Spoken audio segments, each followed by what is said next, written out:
Welcome into another edition of The Session with Londa and David. My name is David Austin. I'm Londa Sherwood Austin. Welcome back. Thanks for being here today. Be sure to like and subscribe. I always like when we start the program with you laughing uproariously. God. I don't know what to do with that. I don't either. I don't either. It's the stress. It is the stress. The Session with Londa and David's a weekly program that we do to talk about the things that we're most interested in. What are they, Londa? I don't know, and it depends. I don't know. We always end up talking about restaurants, you know, because we like to bash them, I guess. We don't like to bash anybody, but if it's not good, it's not good. Yeah, we like to tell the truth. I'm going to tell the truth. Sometimes we hit on some retail sales, but we always talk about real estate and the market. And it's funny, we kind of always touch on mental health and like vision and mindset. Oh my goodness. Well, those things are all important, We're just kind of right? all over the place. Those are all important, especially if you are in any way involved in the sales process. And we've talked about this on the show a lot over the years. Mm-hmm. Everyone is in sales. Yes. You know? Everyone. I love it when people say, I'm not in sales. You don't know what you're talking about. I'm a truck driver. Well, if you ever get pulled over by the police truck driver, you're selling the shit out of what you're doing. Do you know what I mean? There's no truck driver that's like, well, Your Honor, I was speeding and I've been drinking too. Instead, they're talking about, I don't understand why you're pulling me over. I'm observing the speed limit. I'm following the rules of the road. Yeah, you start with the yes, sir. Everybody is in sales. No matter what your business is, you're in sales. Give me a job and I'll tell you how they're in sales. Oh, are you a parent? Guess what? You're selling those kids every day. All the time. You know what I mean? Speaking of. Okay, speaking of. I had a FaceTime call from one of our kids today. Okay. Danielle. And Noah, who's, I don't know, 3. Is Noah 3 yet? I don't think he's 3 yet. I don't think he's 3. Not His birthday's quite. June 10th. He'll be 3. He'll be 3 June 10th. I only know that's my birthday's June 10th as well. Yes. Noah. Which is why his name should be David Thomas Austin. Noah and his older brother, Easton, who's 4, they have started identifying bad words. Okay. Air quotes, bad words, right? And they identify this because their mom has a potty mouth. So they're starting to teach the kids like, oh, no, that's not a word for you. That's a grown-up word or whatever. Mm-hmm. So now they tattle on each other. Okay. Yeah. Like Noah was saying, Easton said a bad word. Easton said bad word, you know. And then they want to try to tell them what it was. Because that's funny, and they get to say the bad word. Yeah. Yes, it's like working blue. In the process of that, he has come up with a term that he's discovered that's not a bad word, but I think feels like it to him. Okay. And so everything is chicken butt now. Chicken butt. Mm-hmm. They got that from me, you know. He said today, Grandma. They got that from me. Grandma, you a chicken butt. They got that from me because when I was up there, they said, guess what? And I said, chicken butt. Oh, that's right. Yeah. Chicken butt. Yep. Guess what? Chicken butt. So what else did they get? They got something from, I'm just a baby. Yeah. That was the other thing. Danielle said to me she sent me a video of their, bear with us. We have grandchildren. We love them. You will too someday, maybe. If you already have grandchildren, you're already in this story. You're so there with us. So she sends me this video of their camera that is in the bedroom. And Noah, again, 2, not quite 3, is sitting in the bed and he's saying, I just a baby. I so cold. And he wants her to come in and cover him up. She said, I've been in there twice to cover him up. And then the 3rd time he called her, he said, I just a baby. And she said, I don't even know where he got that. And then a minute later, she texted me, oh, I know where he got it. Yeah. Because when I'm FaceTiming with her and she is harsh with him, I say to her, Danielle, he's just a baby. Right. I think that's cute. I think that's very sweet. It was very cute. But now he's saying chicken butt. Well, guess what? Chicken butt. Yeah. So, that's what I did to him. Mm-hmm. I said, really? Oh, really? That's what he's doing now? I said, hey, Noah. And she turned the phone toward him and he said hi and everything. And I said, hey, guess what? And did he say chicken butt? No, he fell for it. He was like, what? And I said, chicken butt. And then he laughed. And that's been the grandchild portion of the show today. And that's a great portion of the show. And we could talk about each of the grandchildren separately and differently. Well, this is part of how I get even, right? I teach them things like I'm just a baby that pulls at the mom's heartstrings.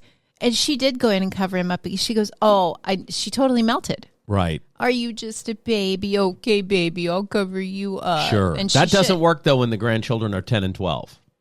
Doesn't work the same way. Let me tell you what I said to the 10 and 12-year-old when we had them day before yesterday. These two, they're boys, right? They're brothers. Mm-hmm. And they've started the endless bickering and picking at each other. Which just made me laugh out loud as we were driving in the car. And you said...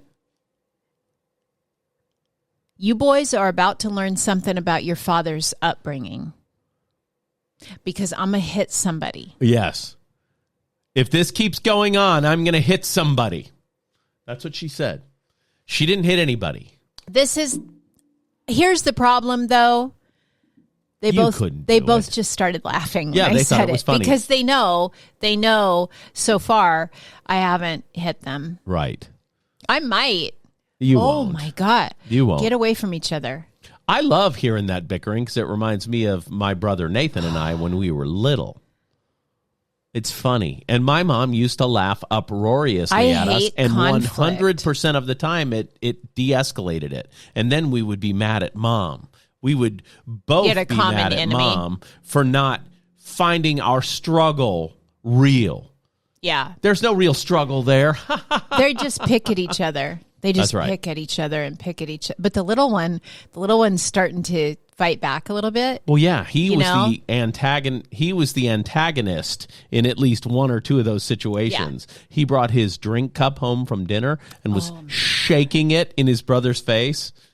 I thought that was hilarious. And then the older one said, I'm not going to ask you again. And I said, well, good, then stop asking.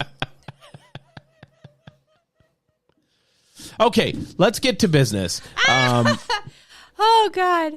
What I want to do right now is jump into the restaurant review nobody asked for. Go. Because we had an experience that I thought was questionable.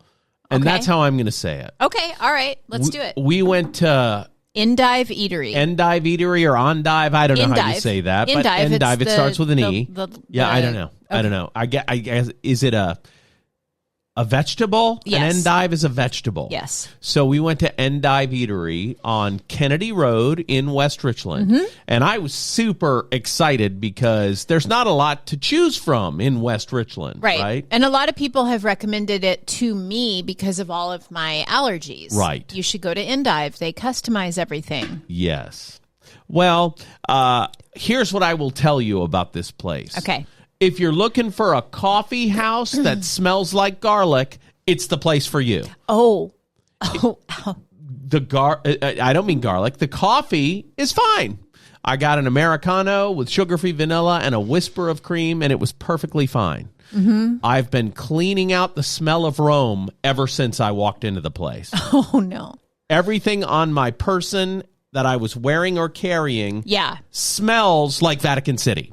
Every single thing. Like Vatican because City. Of the garlic in Rome. Oh, I don't know if they lots of garlic there. I don't know that they really do, but I will say, all my clothes had to be washed, laundered, and I had to wash my hair, and everything smelled like food. Yeah, which happens at some restaurants. But so if you haven't been there, you walk in and you can order at the bar, or you can sit and order at the table, whichever you want. So it's a pretty casual place. I thought it was going to be a little more fine dining. That was my understanding of it when they were in their other location, but maybe not. Maybe I had a wrong idea. And looking at the menu, I think of myself as a fairly learned person.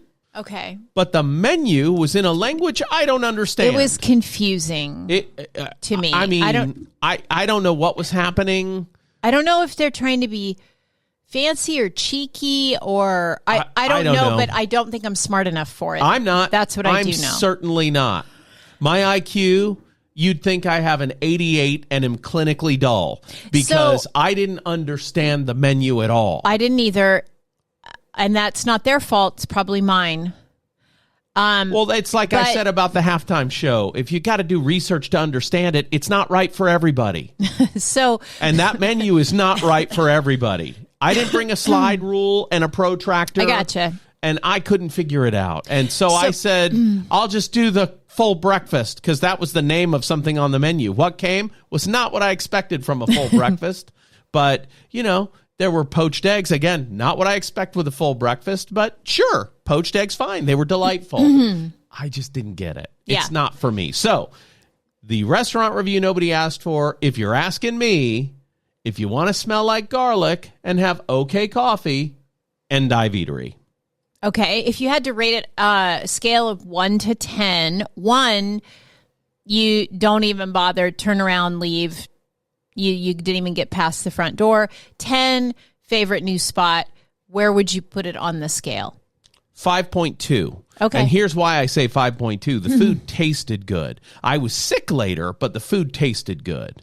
Ooh. And the bathroom wasn't clean, and that's a problem for me. Okay. But the food tasted good, and the service was pretty okay. And I've said service is more important than food. Mm-hmm. In this case, service got it up to a 5.2. Okay. All right. The guy was super nice. Okay.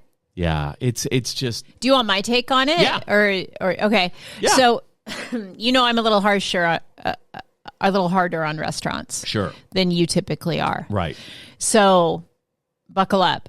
I thought the food was really tasty. Yes. And I was impressed. There was one guy running the whole thing. Yeah, that's right. Hardest working guy in America. The service got it up to a 5.2. Yeah, he's taking the orders. He's doing all the cooking. He's delivering all the orders. There was a help wanted sign in the window. So somebody get in there. I think he unloaded the truck while we were there, too. I mean, that guy was working hard. But the food is beautiful to look at when it comes to your table. Mm-hmm. It is really tasty. I was very disappointed that I had to get something sweet instead of I prefer savory. Right. But there was nothing they could make me that didn't have garlic in it that was savory. Which is part of why we all smelled like garlic afterwards. So that was disappointing. I got the Dutch baby. It was okay. I mean, it tasted really good. I just don't like sweet stuff. Right. It tasted delicious. Has lavender whipped cream, whatever. Everybody loved their food. Yes. I think. Did you like your food? Yeah, okay. She's talking to Ada. A little fancy. A little fancy for Ada's taste. Because we took people with us. Right. And everybody raved about their meal. The place was filthy. Was your tummy rumbly afterwards, I'm getting there. Okay. I will, unfortunately, I will never go back there because of how dirty the restaurant was. Okay. That's just the truth. To me, that really matters because my mom was a health inspector for restaurants for years. Okay. And I heard too many stories growing up, and she used to talk about, listen, if the front of the restaurant is dirty, the back of it is even worse. Well, in this case, there is no back of it because the kitchen's in the room. You can see everything going on. Well, okay. But, so the cleanliness for me is a no. The bathroom was a super no. Yeah. When you told me that the floors aren't supposed to be etched black, I was shocked because they're a lovely black and tan. And then, it didn't settle well for me, the food. So, rumbly. Which is not unusual in a restaurant, to be fair. Ada said other hers was people fine. that went with us were fine. I'm turning you into a sensitive stomach person. A food-sensitive person. Maybe that's what it is. Sorry for that. So if you have been to Endive or know the people who own it, run it, and you think we should give it another shot and you can tell us why, please do. Because we do live in West Richland, and so if I wanted it to be my new spot. I really did. I was rooting too. for it. I went in there all excited. And I'm sad because it's not my new spot. And for me, it's just one thing that turned me off completely, and it was the cleanliness of the place. So, and maybe because they're short-staffed, that's it. No, it was gross. And I like a more wide open feel to the place because then you don't smell like what they're cooking. I don't want to smell like what the place is cooking. Yeah. I don't. I'm sorry. I know that is harsh. That's why I don't make chicken curry in my kitchen, because I don't want to smell like that. Yeah. You know what I mean? Oh, I do. Yeah. Curry's hard to get out, too. Andrea moved into an apartment one time that smelled like curry. Yeah. Great food. Don't want to smell like my food forever. Sorry. Yeah. Don't want to. No, thank you. God, it's really good, though. Is it? You like it? I do. I can't eat it, but I love the taste of it. All right. Indian food. Yeah. You like Indian food? I like Indian food. Love the taste of it. Can't have it. Oh, there you go. I mean, haven't had it, obviously. That's or I why wouldn't we know what don't it go have tastes like. Indian food regularly, because you can't have it. Can't have it. I still say the best food in the Tri-Cities is in my kitchen when you're cooking. Thanks. That's true. I'm not saying anything fancy or special, but yeah, I give it a 5.2 out of 10. What's your rating out of 10? I have to rate everything separately. Service, I'd give, a 7 because the guy was really hustling, but they need more people in there. Mm-hmm. The food presentation and taste, I'd probably give a 9. Okay. But for me, the cleanliness, that's a 0. That's a negative 12. Well, and it's funny because my dad, when he was Excuse me. running Kentucky Fried Chicken markets, he also was a secret shopper in markets that weren't his markets, and he'd go in and do QSC scores, quality, service, and cleanliness. And I'm telling you now, the quality can be a 10, but if the service is a 2 and the cleanliness is a 0, that's a fail. That's a bad fail. Yeah. And so they're important. Don't overlook them. Yeah. You know what I mean? Service, I think, is super, super important. Cleanliness is as important. And I guess... and the food quality, slightly less important. If it's clean and adequate and the service is great, you've got a good restaurant. And that's how people remember. Great service is memorable. So I think that... growing up in restaurants, just, man, it spoiled you. It did. I think my dad was like your dad. He was, on his back, cleaning under the stuff every day. Yeah. Everything was done, to a really high standard, Now, they cooked the books a little, but that's neither here nor there. My dad's dead. I can talk about it. He no longer owes the state of California or the federal government. Wow. But boy, he had a big bill there for a while. All right. Outside of that, the place was damn clean, though. With fresh cut flowers on the table. Speaking of allergies, I apologize. Is your coffee making you cough? Yeah. That's why it's called coffee. Meanwhile, my coffee's great, and it's home coffee. It's already paid for. Home coffee. It's on the house. The best coffee you can have is coffee that's already paid for. Home coffee with the world's best lender. Home coffee, it's on the house. That's my whole commercial. That's your It's nice. We haven't heard a commercial from you in a while. Do you remember when you used to do the Hint water commercials? I sure do, but they're no longer sponsoring this show. They never were. They never were. They never were. We've had some interesting real estate activity recently. Lots of real estate activity. And as we've talked about on this program several times since the new year, the market is heating up. Yep. Every realtor I run into is seeing more activity than they had for months and months before. The market's heating up so much that something happened to me that almost never happens. And what's that? I got beat out on a multiple offer situation. Well, and as you've said, if you've got the right ingredients, you can win the cake bake-off. But if you don't have eggs, you're not going to win. Yeah, we wrote the best offer possible, but we didn't have eggs. Right. You know what I mean? Yeah. Like you write the best offer you can, but you're restricted sometimes by the buyer's options. That's exactly right. And if they don't have this or that, they just don't.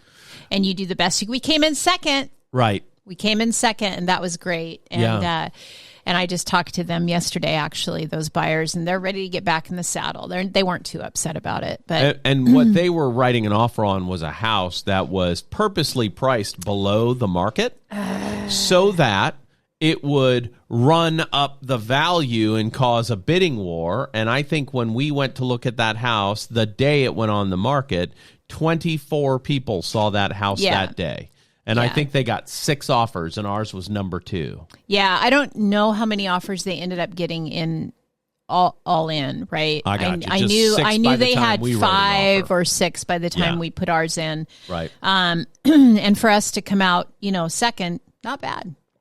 Not bad at all. But I hate that. It's just a personal thing. I hate when people, when sellers choose to dramatically undervalue the home and put it so far under market just to create a game. I don't love that. Okay, so let's talk about that as a strategy, right? Because we spent a lot of time talking to the clients about it before we went out there. It's a strategy, and you're welcome to do it. Why do you dislike that strategy? Okay, let me restate it before you say why you dislike it. I have the answer. Pricing it $20,000, $30,000 below fair market 40. value to get people excited about coming out and having a rush on the home. Why is that a bad strategy in your opinion?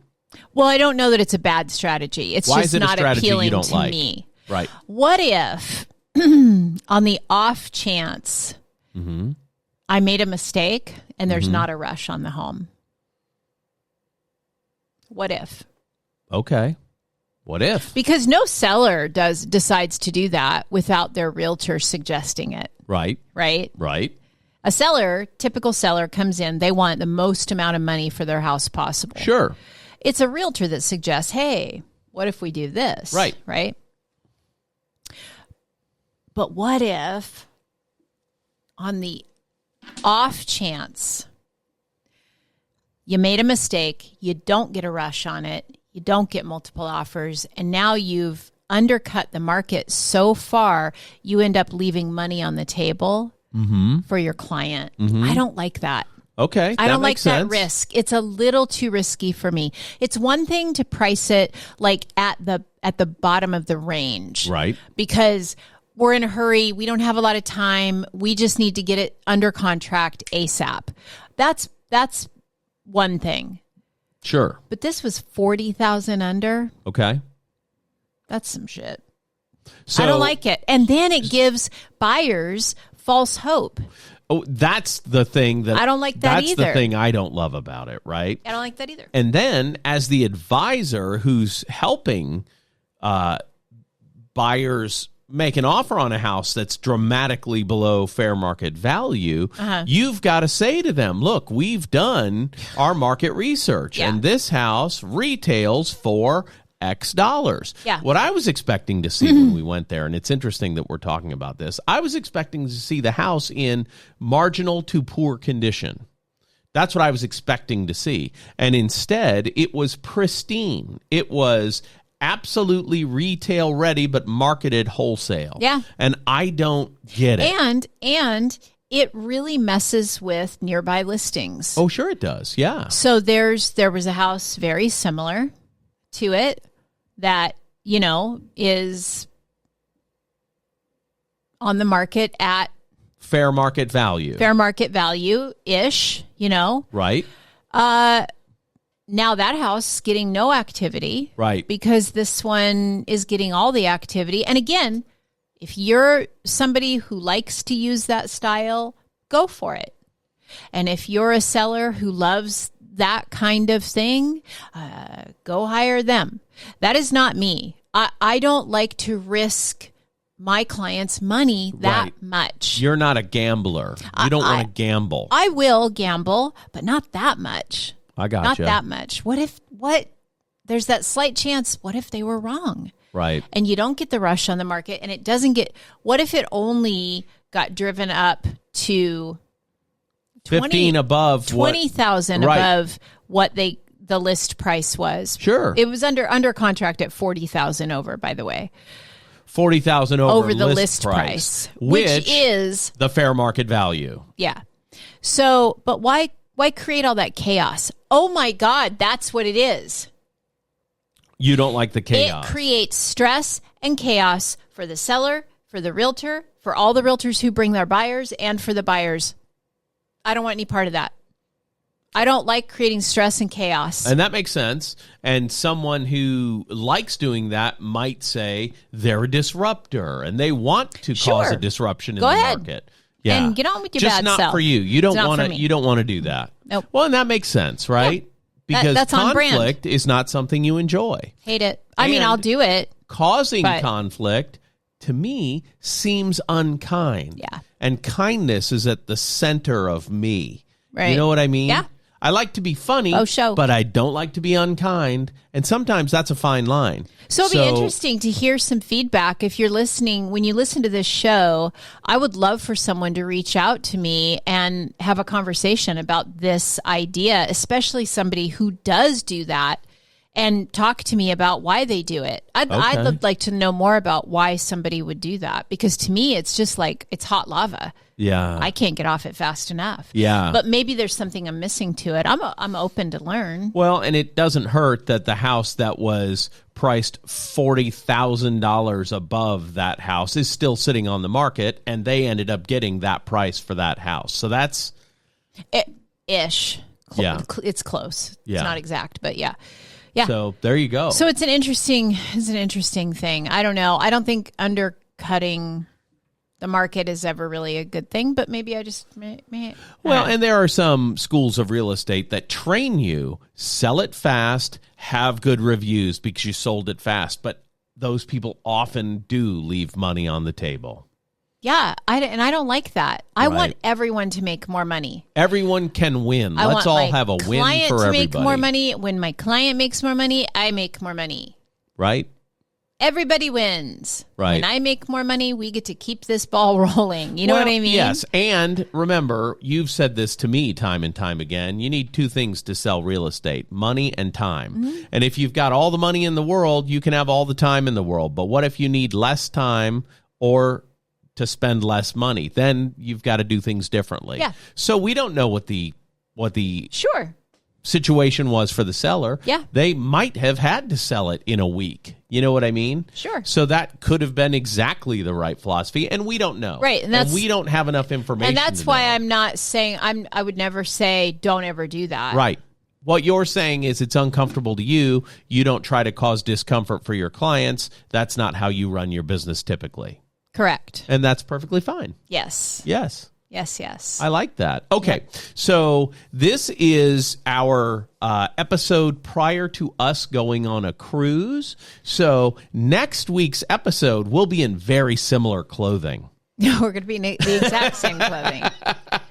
I may take off Part my 2 sport coming coat. up soon. I may take off my sport coat to confuse the eye. But we're going to be recording next week's program immediately after this one. So it's just part 1 and part 2. That's call exactly it. right. Yeah, it's a continuation. Is there a specific theme that we want to carry over into the next one other than our outfits? Because I don't know that. I don't know. Okay. I don't know. I'm glad that we're going to take a quick break in between, though. Oh, okay. So we can come up with some other stuff to talk about. Because our Stay listeners tuned. deserve lots of show prep. They Well, deserve I lots have of show prep. I have a very interesting story actually that I'm going to share in the next show. Oh, can you give us a hint? Just a morsel, a cliffhanger? I had a client who got confrontational with me and didn't want to pay me. Ooh. And I'm going to tell you all about what happened. I like that. So you're going to need to stay tuned for that. I think that's our closing music. I'm not wearing headphones, so I can't tell, but I think got that's 'em right happening. there. Let me get those at the ready. Yeah, that's our closing theme song. Okay, so stick around for next week's episode because Londa's going to tell a story about Greco-Roman wrestling a client and having to do glass wrapped up and fist fighting with glass on the hands. Yes? Because that seems like me. That does seem like you. Are we doing that? I'm excited about that. This has been The Session with Londa and David. For Londa, Joanne Sherwood Austin, the prettiest girl in the whole wide world. And I think you look beautiful today, Thank honey. you. My name is David Austin, and we'll be back again next week. Stay tuned. The fight is real, and I can't wait to hear how it ends.